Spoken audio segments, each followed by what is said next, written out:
2021 to 24 4 ஆண்டுகளில் வந்து 18,000 POCSO வழக்கு பதிவு செய்யப்பட்டிருக்கு. 18,000.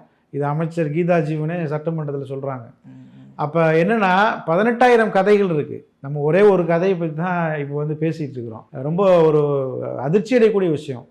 இப்போ டெல்லி நிர்பயாவுக்கு எப்படி நடந்ததோ அதே பாணியில் இந்த சம்பவம் வந்து நடந்திருக்கு. அதாவது வந்து இந்த சம்பவத்தை பொறுத்த வரைக்கும் பல பேரும் கூட எழுப்பக்கூடிய கேள்வி என்னென்னா, இரவு 11 மணிக்கு வந்து அவங்க எப்படி அங்கே போனாங்க, எதற்காக போனாங்க அப்படிங்கிற ஒரு கேள்வி. இந்த சம்பவத்தை நம்ம உன்னிப்பாக கவனிக்கும் போது காரினுடைய கண்ணாடியை உடைச்சு அந்த காரினுடைய கதவை திறந்து அந்த மாணவி இழுத்து கொண்டு போய் இந்த கூட்டு பலாத்காரம் பண்ணியிருக்கிறாங்க. இந்த நபர்கள் வந்து ஒருவேளை அந்த இடத்துல கார் இல்லை, ஒருவேளை அந்த மாணவி இல்லை அப்படின்னா அந்த பகுதியில் இருக்கக்கூடிய ஏதாவது ஒரு வீட்டை உடைச்சு அங்கே உள்ள பெண்ணை பலாத்காரம் பண்ணியிருப்பாங்க. ஆக மொத்தத்தில் குற்றவாளிகளுக்கு பயம் இல்லை. இந்த கைது செய்யப்பட்ட இந்த குற்றவாளிகள் கூட பார்த்தீங்கன்னா ஒரு ஹிஸ்டரி சீட்டர் ஏற்கனவே வந்து அவங்க மேல வந்து வழக்குகள் இருக்கு. அப்படி இருக்கும்போது ஜாமீன்ல வந்து வெளியில வந்து இந்த குற்றத்தை செய்யறாங்க அப்படின்னா அவங்களுக்கு வந்து காவல்துறை மீதோ நீதிமன்றம் மீதோ சிறைச்சாலை மீதோ ஜெயில் மீதோ எந்த விதமான பயமும் இல்லை சார். அதுதான் என்னோட கேள்வியாகவும் இருக்கு. ஏன்னா ஆல்ரெடி அவங்க வந்து குற்றம் பண்ணி வெளில வந்திருக்காங்க. அவங்க வந்து போலீஸ் கண்காணிப்புல தானே சார் இருக்கணும். அதை மீறி அவங்களுக்கு வந்து தப்பு பண்ற தைரியம் எங்க இருந்து சார் வருது?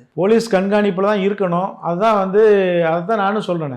காவல்துறையை பொறுத்த வரைக்கும் பார்த்தீங்கன்னா அவங்க சைடில் நிறைய விஷயங்கள் அவங்க சரி செய்யணும். அந்த பகுதி இந்த சம்பவம் நடந்த பகுதி அப்படிங்கிறது தொடர்ச்சியாக குற்றங்கள் நடந்து வரக்கூடிய ஒரு பகுதி அப்படின்னு அந்த பகுதி மக்கள் வந்து சொல்றாங்க. இன்னும் சொல்ல போனா வந்து வெளிப்படையாக சொல்லணும்னா ஒரு ஓப்பன் ஓஐஓ. அப்போ வந்து அந்த சாராயம் விற்கக்கூடியவருக்கு எவ்வளோ தைரியம் பாருங்க.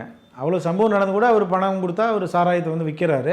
ஒரு குடிசை பகுதியில் வந்து அந்த சாராயம் விற்கக்கூடியவர் சாராயம் விற்று அவங்க பெரிய மாளிகையெல்லாம் ஒன்று கட்டலை. அப்போ அந்த பணம்லாம் யாருக்கு போகுது? அப்போ ஒரு நெட்வொர்க்காக இவங்க செயல்பட்டு கொண்டிருக்கிறார்கள். அப்போ காவல்துறைக்கு தெரியாமலோ அல்லது வந்து யாருக்கும் தெரியாமலோ இதெல்லாம் வந்து அவங்க பண்ணவே முடியாது.